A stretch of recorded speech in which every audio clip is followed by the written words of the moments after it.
We returned back to camp with half the men the race started with. The other half were barely hanging on by a thread. All the support and auxiliary rushed to the aid of our comrades. The once quiet forward operating base was now ablaze with anxiety and fervour. I stood there in shock. Seeing the broken bodies and minds of all the adventurers who joined on the expedition, I could hardly think. Snap! Snap! Who the hell was left? Could anyone even slow the ancient dragon down? Barca? Leto? No. Not even they could have done it. We have to abandon the mission. This land. We will lose this land to gain a few more days. We have to. It's a state of emergency. Even the Emperor has to acknowledge that fact. Snap. Snap. Fuck me. The Lord should have sent their armies for this. They were selfish bastards. Because of them, everyone... Snap, snap, snap, snap, snap. I finally acknowledged the sound of someone snapping their fingers in my face. Hey, leader, you good? When I came out of my stupid thought, I saw a human standing right in front of me. I don't recognize him at all, especially when he was wearing some unusual orange gear. Even more ridiculous is the fact that he was wearing such thick gear in this heat. In spite of that, he wasn't sweating a droplet. Who are you? I eyed him up and down. No obvious adventuring tags, no demarcation of guild or league. Wait, where the hell is his weapon? Is it the strange object wrapped in unusual cloth that's on his back? It is secured tightly to him, like a cloak. I'm Franz Hellevy.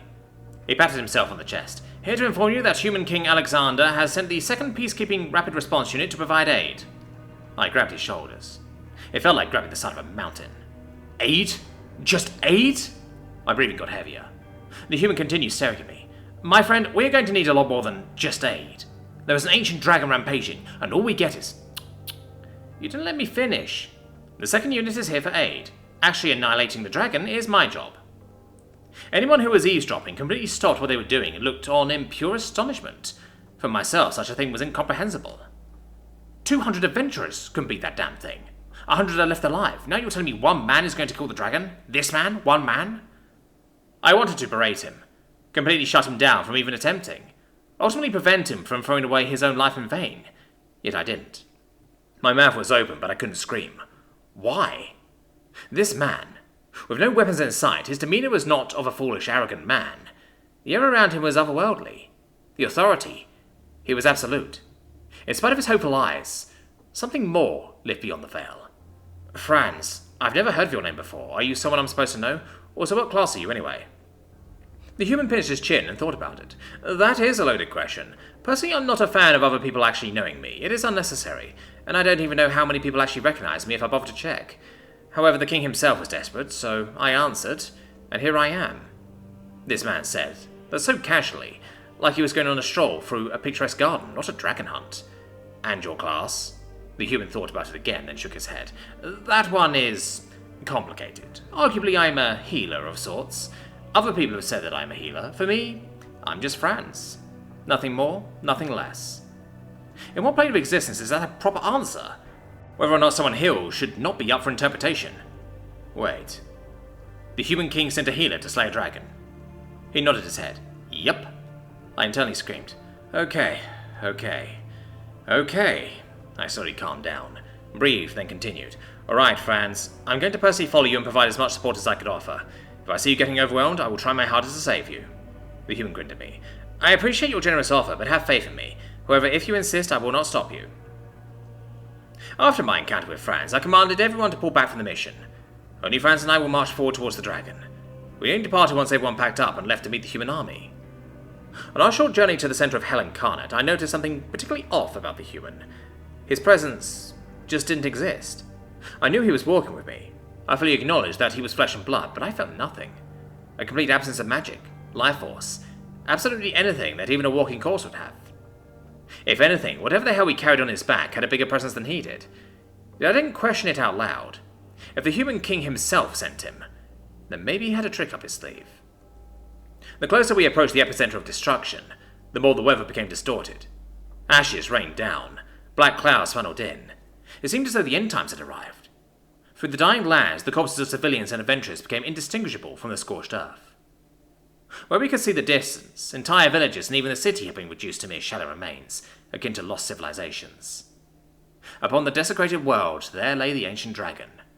Nothing alive or dead remained in his path, only absolute destruction. Everything from the finest siege engines to the most veteran of warriors were dealt the same fate. The bleak luster of his black and grey scales became the backdrop for damnation. My heart pounded, sweat accumulating. My legs quivered, memories of my fallen men flashed through my head. I took a gander at Franz. His expression had hardened. Instead of a goofy grin and embracing bright eyes, the man embodied the will to fell a dragon. Only at that moment, I noticed the beast stirring. He began moving, his head pointed towards us, his eyes gleamed with pure hate. When I saw Franz open his mouth, I heard an unusual buzzing sound. The words that came out of his mouth, I didn't recognize anything. My vision began to warp, head spun around. Something whispered to me. He removed the covering over his unknown object. Suddenly, it felt like all the knowledge of the universe washed over me. Everlasting peace, existential dread, unbridled sorrow and abject obedience. 4 clashing emotions nearly destroyed me at the core of my being. I dropped to my knees and I started praying. I didn't recognize the words I uttered. What verse am I speaking in? I will pray. I only knew. I had a primal inclination to do what my mortal being should commit, will do, or die in defiance. There was no choice. At the same time, the dragon gave a roar of pure bestial abandonment. It bellowed a breath of fiery malice straight into the heavens above. His eyes widened. Even he feared what had just been revealed. With a single flap of his wings, it took flight, and the sudden wind pressure blasted away a tsunami of dust in national directions. It began to go the other direction. Within my own realm of suffering and bliss, in a moment of mortal recollection, my eyes acknowledged his surroundings. I attempted to comprehend what the human just revealed. In his hands was an abhorrent tool that should not exist, yet I inherently knew what it was. A primordial fragment given form in pulsating, breathing flesh and chattering bone. By its mere presence, I felt all the energy drained from the space around it. Within the span of a few seconds, I went from feeling agonizing heat to the hellish cold.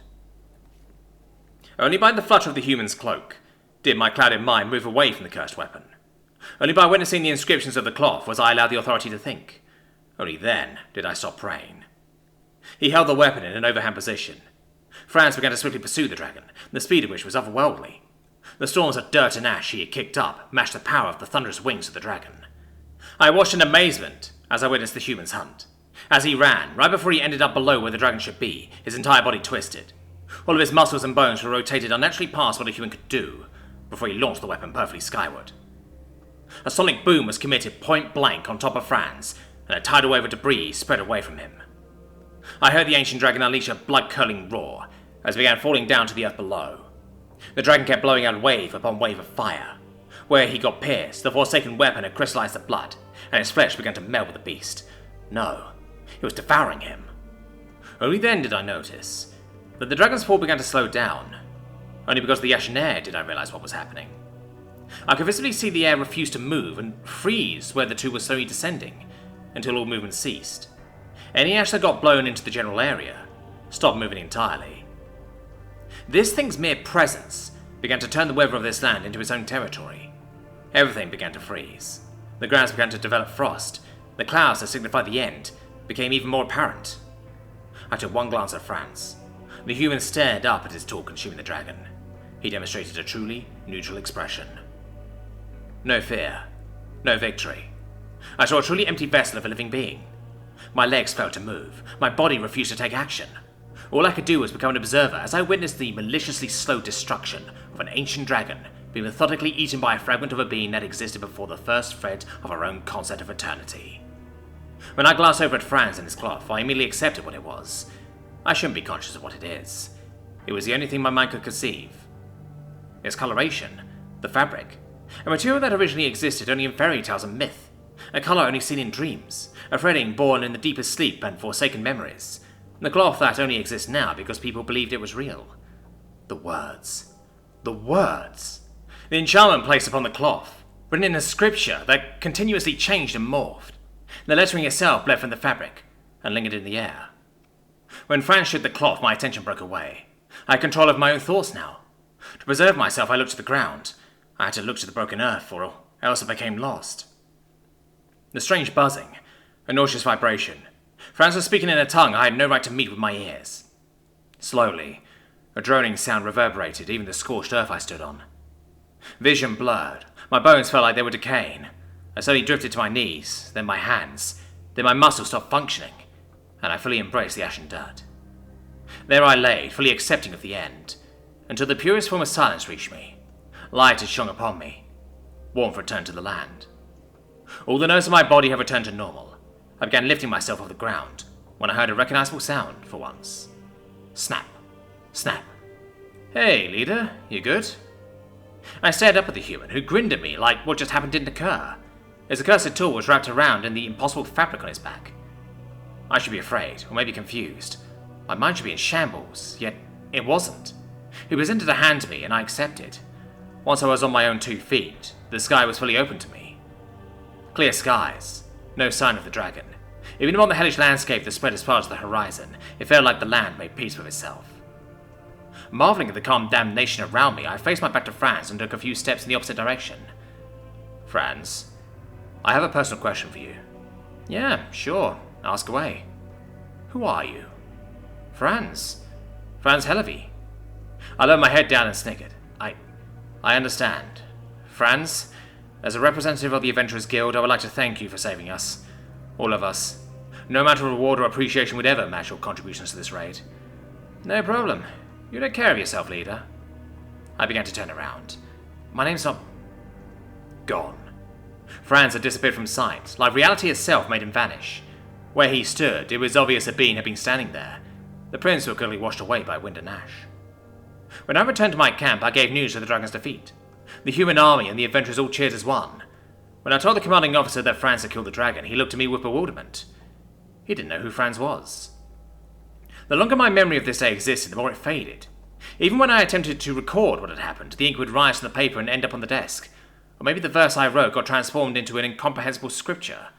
Once I had sworn it was in legible writing, and when someone else read it, the parchment was blank. With the days that go by, I eventually made an audience with human King Alexander. For accomplishments and my duties in my line of work, he was personally offering the awards.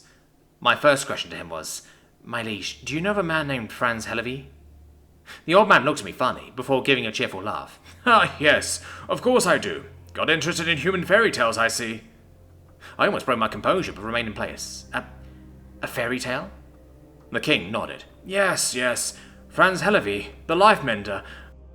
Popular among the kids, and even some literature circles here and there. Been a classic for centuries, if you can read. My apologies, sire, but do you know any man actually named Franz Hellevy? The king rubbed his magnificent beard. Maybe, I am uncertain. Hellevy is a rare last name, and chances are those people might name their child after a classical character. Will certainly not be the first time I've seen someone with a name based off of those circumstances. I see, thank you. After I received my awards, I went on my own path. I visited the nearest bookstore, purchased a copy of the fairy tale Franz was apparently part of, then headed to the nearest inn. I intended to rent a room for privacy. That was my intention. Snap. Snap. What the fuck? Hey, leader. Long time no see.